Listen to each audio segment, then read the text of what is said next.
যত সুন্দর বাড়ি হোক না মাধবদীতে, আজ পর্যন্ত কেউ বাড়িওয়ালার কবর বাড়ির ভিতরে দেখাইতে পারবে না। কেন দেয় না? বাড়িওয়ালাদেরও তো একটু চিন্তা করা উচিত ছিল যে উনি জীবনটা বিলীন করে দিয়ে এত সুন্দর একটা বাড়ি বানায় দিয়ে গেল আমাদেরকে, আমরা একটু দয়া করে বাড়ির ভিতরেই কবর দিই। এতদিন কামরায় বসে বসে এনজয় করতো, বাড়িটা দেখতো, এখন নাইলে বাড়ির ভিতরে মাটির নিচে শুয়ে শুয়েই দেখবে। কিন্তু কেউ তো রাজি হয় নাই, আর কেউ মনে হয় হবেও। বুঝে গেল আমি আমার মঙ্গল চাই, কসম খোদার আমরা আমাদের মঙ্গল চাই না। চাইলেও আমরা সাময়িক মঙ্গল চাই, এটাকে মঙ্গল বলা চলে না। মঙ্গল তো মুসলমানের জন্য চিরদিনের, যেটা ওটা মঙ্গল, যেটাকে জান্নাত বলে, চিরদিনের জন্য যেটা পাওয়া জান্নাত, ওটাই মুসলমানের জন্য চিরমঙ্গলের জায়গা ছিল। কোরআন তো শুধু শুধু বলে নাই ওমান যুহজিহা আনিন নার ওয়া উদখিলাল জান্নাতা ফাকাদ ফাজ, যে জান্নাত পাওয়া গেল ও কামিয়াব, চির কামিয়াব। ওর মঙ্গল চাইছে। আর আল্লাহ আমাদেরকে মঙ্গল দিতে চান। আল্লাহ আমাদেরকে মঙ্গল, চিরদিনের মঙ্গল দিতে চান, চিরদিনের মঙ্গল দিতে চান। মাধবদীর মানুষ রাগ হলেন না, বলবো বড় আফসোস হবে, বড় আফসোস। এত বড় আফসোস হবে, ওটার বিন্দুও যদি দুনিয়ার উপরে রাখা হয়, আমার বিশ্বাস এই দুনিয়াটা টুকরা টুকরা না, শুধু পাউডার হয়ে নিঃশেষ হয়ে যাবে। এরকম দুঃখ আমাদের হবে। আমি একটা উদাহরণ দিতেছি। রমজান গেল কতদিন? ঠিক না? 1 মাস না?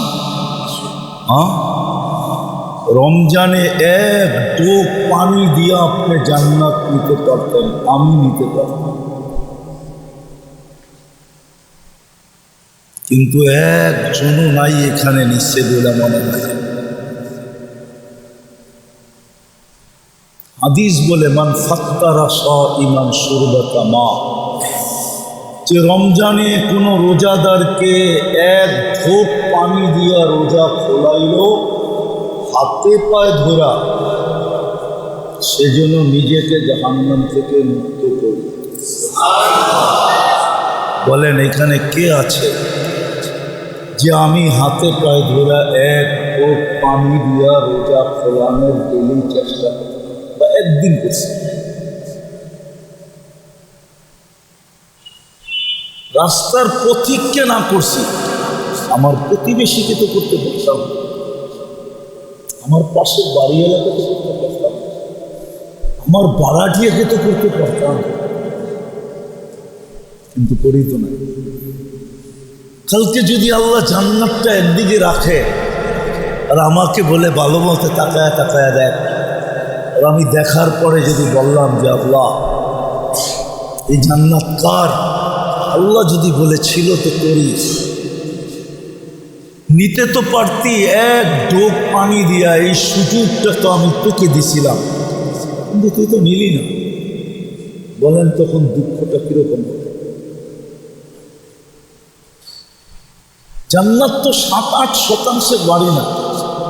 জান্নাত তো আল্লাহ বাড়ির রূপেও দিবে না, প্লট রূপেও দিবে না। জান্নাত যাদেরকে দিবে রাজত্ব রূপে দিবে, রাজত্ব, মুলকান কাবীরা, বড় রাজত্ব রূপে দিবে। আবার একক রাজত্ব রূপে দিয়ে, একক রাজত্বের রাজা হতে গেলেই তো মানুষ স্বৈরাচার হয়, ঠিক না? বুঝেন না আপনারা? মাধবদীর মানুষও যদি না বোঝে তো আর বুঝবো কে? সারা বাংলাদেশ করে আপনারা বাঙ্গায়া খান, আপনারা বুঝি বোঝেন না, চুপচাপ থাকেন, দেখতেছি এরা। কি সারা বাংলাদেশের মানুষই তো আপনারা বাঙ্গায়া খান, ঠিক না? হ্যাঁ, সারা বাংলাদেশ মাদক দিয়ে আয় না? হ্যাঁ, শেখের চোর আয় না, বাবুরাট আয় না? আবার সারা বাংলাদেশের মানুষই মাদক দিতে আসে নাই? তারপরেও তো যেরকম চুপচাপ থাকেন, মনে হয় যে বাজা মাছও উল্টে খেতে পারেন। বোঝেন, কিছু বোঝেন, কাজে দিবে। আল্লাহ চায় আমরা সফল হই, যদিও আমরা আমাদের সফলতা চাই না। যুবক নিজের সফলতা চায় না, নারী নিজের সফলতা চায় না। আমি প্রমাণ দিলাম, যদি সফলতা চাইতো তাহলে যুবকদের যৌবন মাদকের পিছনে বিলীন হতো না, যুবকদের যৌবন ইন্টারনেটের পিছনে বিলীন হতো না, যুবকদের যৌবন আজে বাজে জিনিসের পিছনে বিলীন হতো না। দ্বিতীয় কথা, ও তো যৌবনের দামই জানে না। আমাদের সমাজের যুবকরা যৌবনের দামই জানে না, যৌবনের দাম কত। ও জানে যৌবনের দাম হইল 14 তারিখে ফুল দেওয়া আর বারবার শেক খাওয়া। ও জানে যৌবনের দাম এটা, 14 তারিখে খালি ফুল দিবে আর বারবার সবগুলোর চেহারা শেক খাওয়া। হ্যাঁ হ্যাঁ, ওরা হাসেন না, ওরা টিকা আছে কেন জানেন? ওরা মরে যেত, এত শেক খাইলে মানুষ বাঁচে। ওরা শুধু বেঁচে আছে একটা আশায়, একবার না পারিলে দেখো শতবার। শুধু এই থিওরির উপরে ওরা বেঁচে আছে যে আজকে লাগে নাই কালকে লাগবে, কাল লাগে নাই পরশু লাগবে, কিন্তু একদিনও যে লাগবে না। কেননা যেটা লাগবো ওইটা তো আল্লাহ লিখেই দিছে, ওইটা তো লাগবোই লাগবো। ফুল দিলেও লাগবো, না দিলেও লাগবো। হোটেলে খাওয়াইলেও লাগবো, না খাওয়াইলেও লাগবো। পার্সেল দিলেও লাগবো, না দিলেও লাগবো। কিন্তু যেটা লাগাইতে চাইতেছে জিন্দগি শেষ হয়ে যাবে, কিন্তু কপালে লাগবে না তো বাবা। কি এটা আমার কথা, মনের কথা বলতেছি আর কি, বুঝা রাখো যুবক। দুনিয়াতে যত বিয়ে ভাঙে সবচেয়ে 70 না 90% প্রেমের বিয়া ভাঙ্গা যায়। যদি মা বাপ পছন্দ করে করায় ওই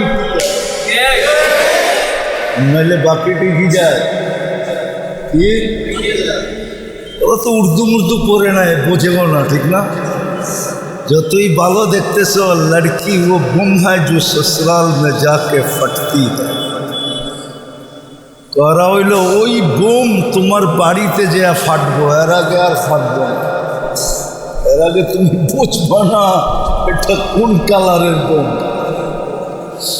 এর লেগে টিকে না।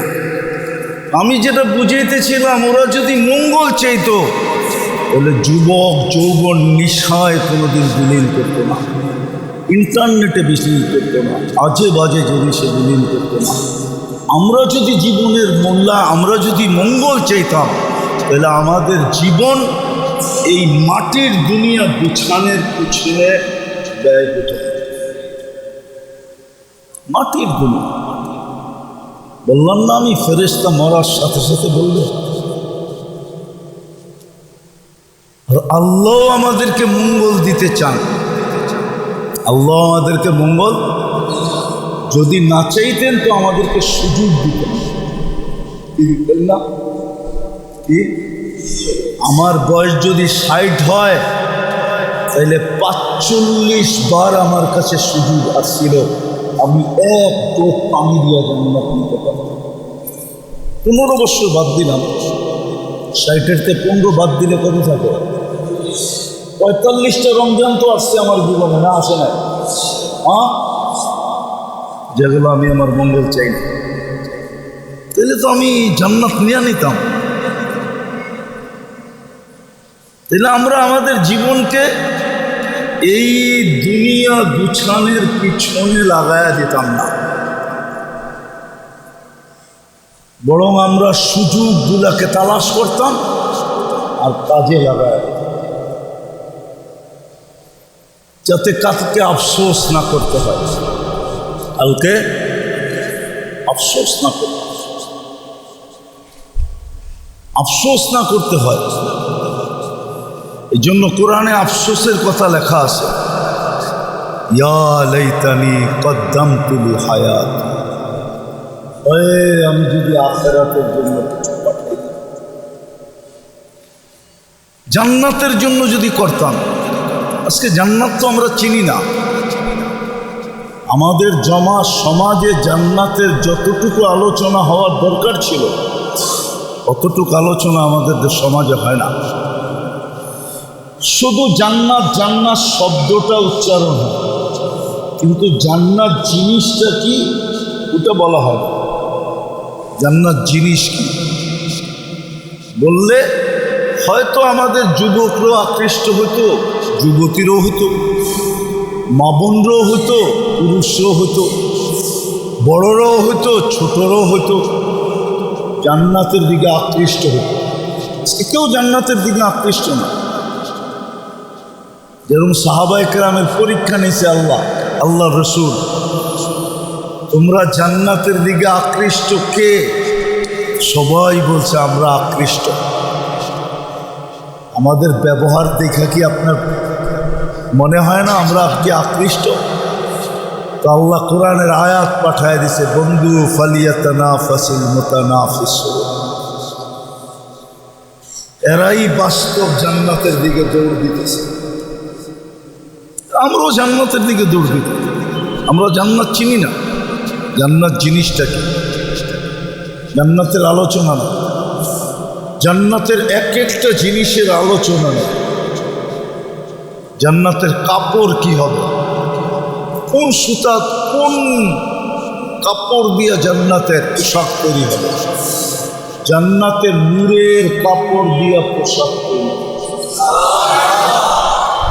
বুঝেন ওটা পড়লে আপনি কেমন আলোকিত হবে। জান্নাতে পোশাক কোনো দর্জি বানাবে না, আল্লাহ কুদরত দিয়া বানাবে। জান্নাতের ডিজাইন কোনো মানুষ করবে না, এটা ডিজাইন করছে কে?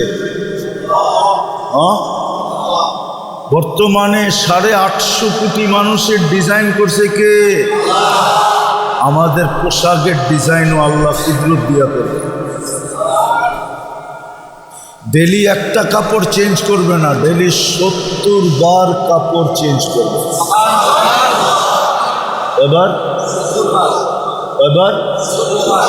70 বার, কমসে কম, বেশি আরো হতে পারে। আর হওয়ারও যুক্তি আছে, লাউড স্পিকার বাইরে খোলা আছে, নাহলে বলে দিতাম। লাউড স্পিকার খোলা বাহিরে, এই জন্য বলতেছিলাম, নাহলে কাপড় কতবার চেঞ্জ হবে এটা বলে দিতাম। একটু ইশারায় বলবো? হ্যাঁ, বলবেন না তো হুজুর কয় কি মসজিদে বসে, ঠিক না? বলে দেব, বুঝেন? কিন্তু দোষ কিন্তু আমারে দিয়েন না, আপনারা বারবার বলতেছেন বলে দেওয়ার জন্য। জান্নাতে 100 পুরুষের যৌবন শক্তি দিবে প্রত্যেক পুরুষকে। তো 100 পুরুষের কি দিবে? ডেলি 100 বার ব্যবহার করবে। 100 বার তো কাপড় এমনি চেঞ্জ করবে। আমি আগেরটা বললাম না, ইশারায় বললাম, মনে হয় বোঝে না। না, বিয়ে শাদী করেন না, করতে বুঝবেন। ডেলি 100 বার কি করবে? ব্যবহার করবে। 100 পুরুষের যৌবন শক্তি দিবে। এগুলোতে আমি অগরে কই, একটু চুপ কর, একটু যৌবনের মূল্যায়ন কর। 14 তারিখ জান্নাতে ডেলি 100 বার হবে, 100 বার। দুনিয়ার মতো ছলনা হবে না। ফুলও নিল, হোটেলেও খাইলো, পার্সেলও নিল, বাড়িতে যায় জুতোও পাঠায় দেবে, ঠিক না? কি বাড়িতে যায় শেখ পাঠায় দিছে। জান্নাতে এরকম হবে না। জান্নাতে ডেলি 100 বার 14 তারিখ হবে। একটু পর পর ভিডিও কল আসবে, তাল ইলাইয়া আমার কাছে আয়, দেখা যায় আল্লাহ কেমন ডিজাইন বানায় রাখছে, দেখা যায় আল্লাহ কেমন ডিজাইন বানায় রাখছে, দেখা যায়। 100 বার জান্নাতে ডেলি 14 তারিখ হবে। যুবক 100 পুরুষের যৌবন শক্তি দিবে, ডেলি 100 বার কমসে কম ব্যবহার করবে। 100 বার ব্যবহার করলে তো 100 বারই কাপড় চেঞ্জ করতে হবে, ঠিক না? আমি তো 70 বার কম বললাম না, এখনো হুজুরে বোঝে না। ওই জান্নাত যেখানে কাপড় এরকম হবে, খাওয়া জান্নাতে 70 হাজার আইটেম প্রত্যেক বৈঠকে খাবে, বেলায় খাবে। সকালে নাস্তায় 70 হাজার আইটেম। বাবুর্চি পাক করবে না, আল্লাহ কুদরত দিয়া পাক করবে। আল্লাহ আইটেম নিজে চয়েস করবে, পছন্দ করে আইটেম বানাবে। প্রতিদিন নতুন আইটেম, ঠিক না? দুনিয়াতে তো এটাও হয়, দুনিয়াতে এক সময় এটাও হয়, যার কাছে সব বিলীন করে দিল, এখন মাঝে মাঝে উনিও কয় তুমি তো পুরানটাই, না মনে হয় বোঝে টোঝে না। হ্যাঁ, এই জন্য জান্নাতে ডেলি চেঞ্জ হবে, কেউ যেন না বলতে পারে তুমি আগেরটা। সকালের নাস্তা কালকে সকালে যেন না বলতে পারে গতকালকে এই আইটেম ছিল না, প্রতিদিন নতুন আইটেম। নাস্তায় 70 হাজার, উপরে 70 হাজার, রাত্রে 70 হাজার, 24 ঘন্টা খাওয়া রেডি থাকবে। কিন্তু খাবে, পেশাব পায়খানাও হবে না। লা ইয়াবুলুন ওয়ালা ইয়াতাকাওয়াতুন। বলবেন হজম হবে কি করে? বলে এক পেট খায়া হা করবে, আরেক পেট খাওয়ার জন্য, এক প্লেট খায়া আরেক প্লেটের জন্য হা করবে, আগেরটা সুদ্রান হয়ে উড়াবে। 70 হাজার প্লেট খায়ও আপনি পেট ভরাইতে পারবেন না, কেননা খালি হইতে থাকবে, আপনি দিতে থাকবেন, আবার খালি হবে, আবার দিবেন, আবার খালি হবে, এরকম খালির পর্বই চলতে থাকবে। 70 হাজার আইটেম। জান্নাতের খাট এরকম কাঠের, কি হোক না বড় বড় কোম্পানির খাট, বড় বড় কোম্পানির খাট আছে না? নাই, মাধবদীতে নাই বোনা। কত দাম? কোন না 2 লাখ 2.5 লাখ এমনই, ঠিক না? 5 লাখ। হ্যাঁ, তৈরি কি দিয়া? জান্নাতের খাট হবে সোনা দিয়া তৈরি।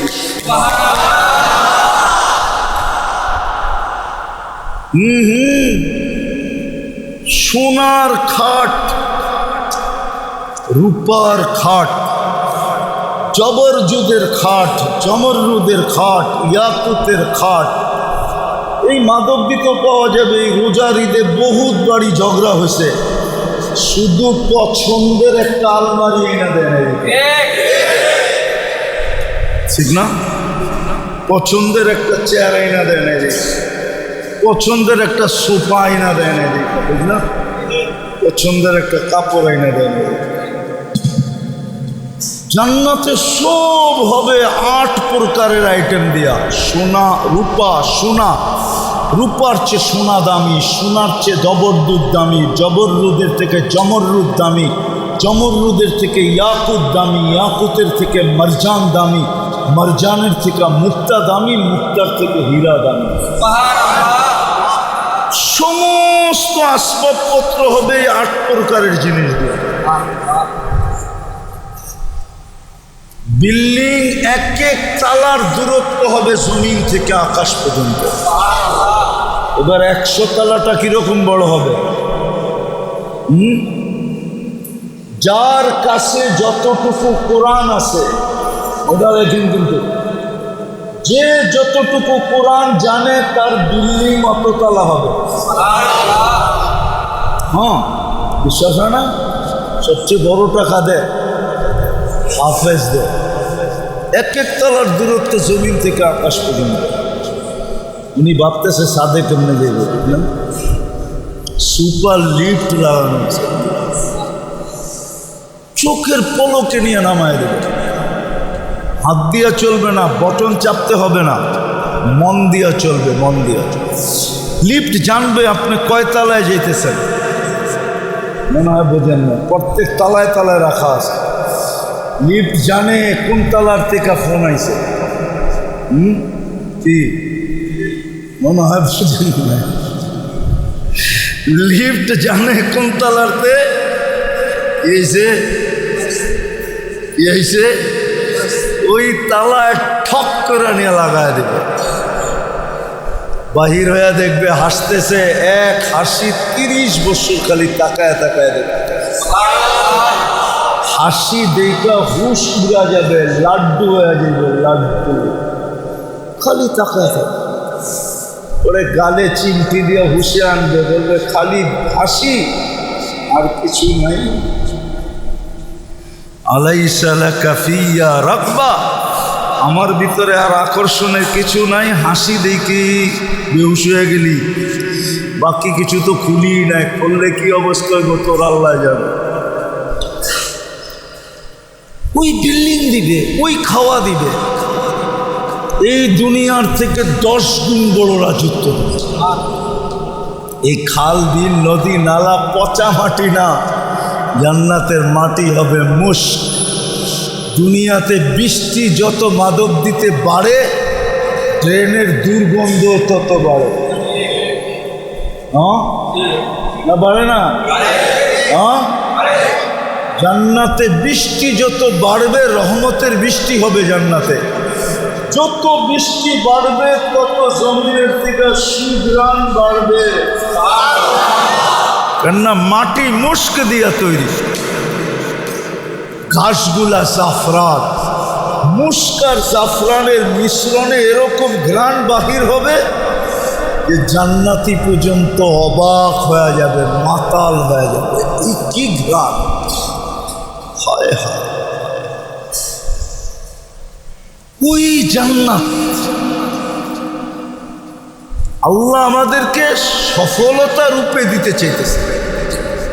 লম্বা করার সুযোগ নাই, এই জন্য লম্বা করতেছি না। আবারও যদি কখনো আসি, এই তো আমি দ্বিতীয়বার আসলাম এখানে, ঠিক না? আবার যদি রিজিকের টাইনা তৃতীয়বার নিয়ে আসে, বেঁচে থাকি, ঠিক না? ঠিক মাধবদীর তুন্দুল রুটি যদি টাইনা নিয়ে আয় আমারে, সেটা আবার আসমুনে লম্বা সময় নিয়া, তখন সুনামনে মরবইরা জান্নাত সব আছে। যুবক, কোরআন বলে মা তাশতাহি আনফুসুকুম। দুনিয়ায় যারা ইচ্ছা থাকা সত্ত্বেও, সমর্থ থাকা সত্ত্বেও চাহিদা পুরা করে নাই। ইচ্ছা করলে করতে পারতো, কিন্তু জান্নাতের জন্য করে নাই। আল্লাহ প্রথম জান্নাতে যাওয়ার পরে ওই পাত্রটা খুলবে, ওই বক্সটা খুলবে, ওই গাঠটিটা খুলবে। দুনিয়ায় তোর কতগুলো চাহিদা ছিল যেগুলো তুই ইচ্ছা করলে পূরণ করতে পারতি, ইচ্ছা করে পূরণ করস নাই, বা তুই চাইছ আমি পূরণ করি না, ওটা আগে খুলবে। খোলা বলবে সবগুলা এক সময় পুরা করে দেবে। যুবক, আমরা এমনি পাগল হই না। আমি তোমাকে পাও এমনি ধরতেছি না। তোমরা তোমাদের মঙ্গল চিনো না, চাও না। আমরাও আমাদের মঙ্গল চিনি না, মঙ্গল চাই না। চাইলে যুবকদের যৌবন মাটিতে মিশত না। আমাদের জীবন আমাদের জীবন এই মাটির দুনিয়াটাকে গুছাইতে যায়া বিলীন হতো। এই মাটির দুনিয়াটা গুছাইতে যেয়েই তো শেষ, ঠিক না? হ্যাঁ, তাও মন মতো একটা ঘর হয় না, মন মতো একটা রাস্তা হয় না, ঠিক না? মন মতো একটা এলাকা হয় না, ঠিক না? কি বলেন?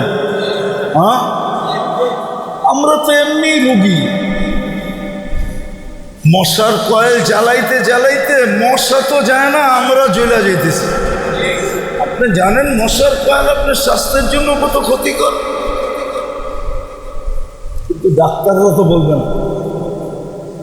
তাহলে কোম্পানি বন্ধ হয়ে যাবে, ঠিক না? এবার কোম্পানিরা হলে আমার শ্বাস করবে, তবু হুজুর এত ভিতরের কথা কইলা কয় কেন? এটা কি ওয়াজ? ও তো ওয়াজের কথা কইব, আমি তো কয়েলের বিরুদ্ধে কয় কিনলে। আমি যেটা বুঝাইতেছিলাম যে কয়েল আর মশারি ছাড়া তো ঘুম যাওয়া যায় না, ঠিক না? কি একটা মশামুক্ত এলাকাও তো পেলাম না। কি পাইলেন? না একটা রাস্তা, না মন মতো একটা বাড়ি, না মশামুক্ত একটা এলাকা, মশামুক্ত এলাকা।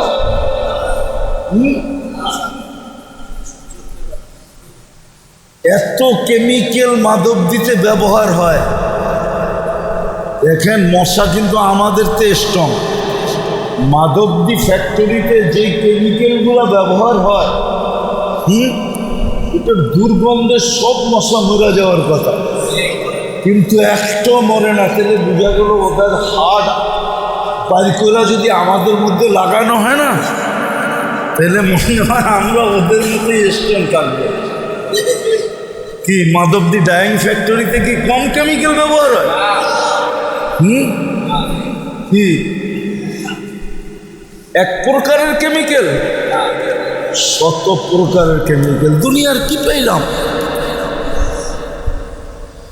তাহলে বোঝা গেল আমরা আমাদের হিতা মঙ্গলকামী না, হিতাকাঙ্ক্ষী না।